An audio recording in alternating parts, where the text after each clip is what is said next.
Hello everybody, this is Kate Stashny from DATAcated. We're at the Snowflake Summit 2024 in San Francisco, and I'm here with Beth Scagnoli. She's the VP of Product Management at Redpoint Global.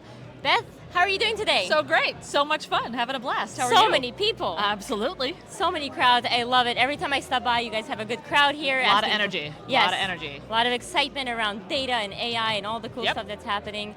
So let's get started. Yeah. What does Redpoint Global do? How do you guys help your customers? Oh, so many ways, so many ways. I like to think of us, we're data obsessed, right? So most of our customers come to us either because they have data in silos all over the place. They have point of sale, they have e-commerce, they have website. They need to consolidate it. But not only do they need to consolidate it, but it needs to be ready for use, right? You can put a whole bunch of data in Snowflake. If the data's crap, you're not going to be able to do much with it. So a lot of what we do is, yes, bring all your data together, but then we clean it up.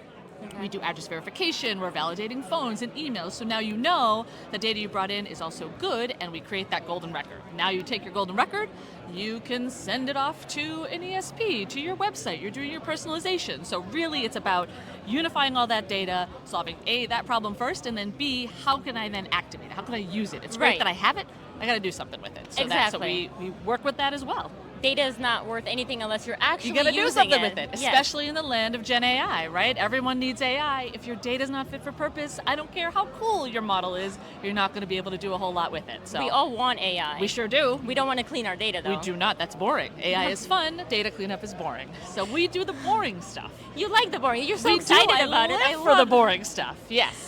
Amazing. So since we're at the Snowflake Summit, tell us about how you actually partner with Snowflake. Absolutely. So, an interesting value prop for us is that we've been working with Snowflake for years. We became sort of a select partner status just in the last couple weeks.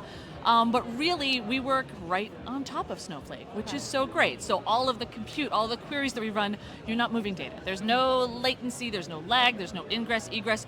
We're sitting in Snowflake, we're working with the data that you have. So ultimately, it results in cost savings and just general, limited overhead, as opposed to having data coming to Redpoint and then moving back. So, what are some horror stories about moving your data? Oh my Why God. do we not want to move our data? Because typically, cost, right? So if you have to move your data, it's going to result in more money. B, when you're thinking about data movement, who's doing that? I don't care how automated it is. Right? Typically, there's going to be latency, right? And in this world of I need it right now, I go to a web app, I swear to God, if I don't log in 12 seconds or maybe 2, I'm out. Half a second. Exactly, 500 milliseconds. Yes. So really, it's thinking about how can we meet a customer where they are on the channel they need to be, right? So if you have any lag, either in getting data that's going to create that golden record, right? I go in your store, I buy a sweater. If I get a coupon the next day that's like, hey girl, want to come buy a sweater? That's going to make me angry, right? So we really want to make sure that when we're working with data, we're not having to send it out and then return it, because ultimately that's going to create a not great experience for your customers. That actually happens to me anytime I book a cruise or vacation, a ticket to something, and then all over my social media, hey, 50% off. I'm like, well, I'm glad I already bought it. Yeah, well, I would like that discount now, and they should honor it. So yeah, they should, they right? should. So you've got a slogan here: sure buy do. your second CDP first. What does that mean? So a lot of it is marketing spin, right? Kind of cutting through the BS, pardon my French, right? Because ultimately, there are a lot of companies out there that purport to have CDPs and CDP capabilities, like what I talked about.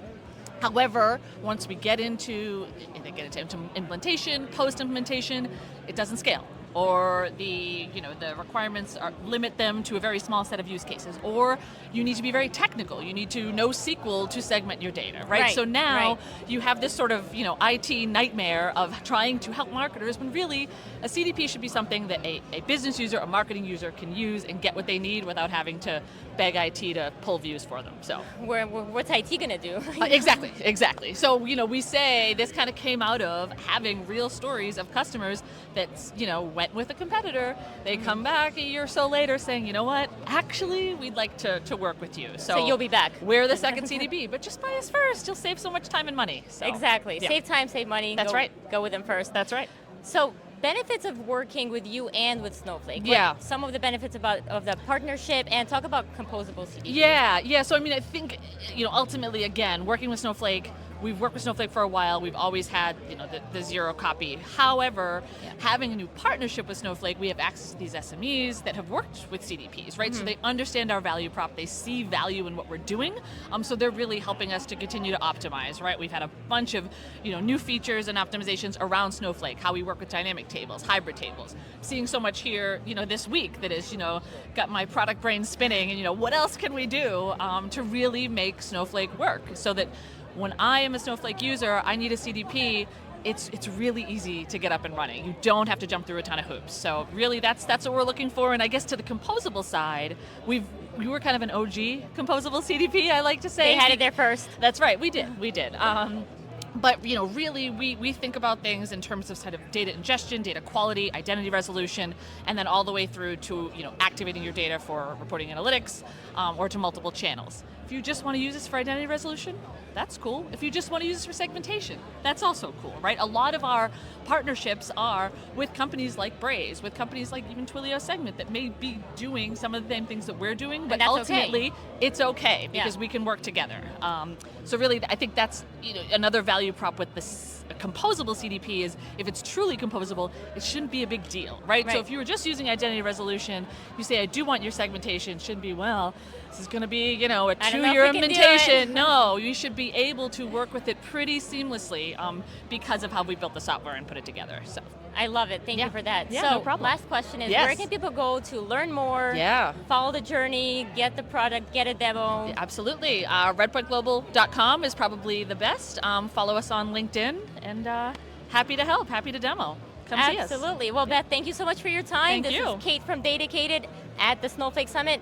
Follow Redpoint Global on LinkedIn and all other social media platforms. Thank you. Thanks.